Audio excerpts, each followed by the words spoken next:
prokuroria pranë gjykatës së shkallës së parë të jurisdiksionit të përgjithshëm në Kukës ka ekzekutuar urdhrin për konfiskimin e pasurive që i përkasin familjarëve të Fadion Dautaj.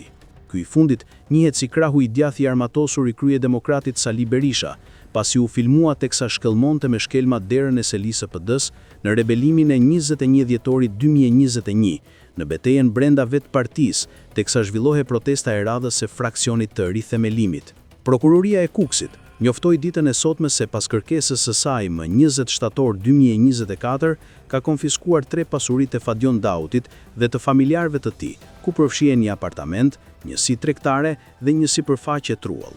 Dyshohet se këto pasuri të Dautit dhe familjarëve të tij e kanë burimin nga veprimtaria kriminale.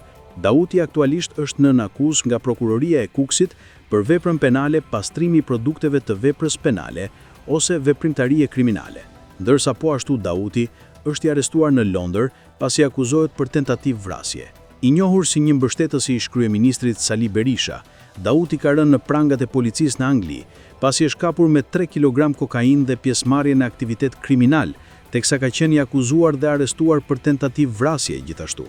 Më parë, Dauti ka qenë në hetim edhe nga Agjencia Kombëtare kundër krimeve në Angli për veprën penale trafik droge dhe pastrim parash.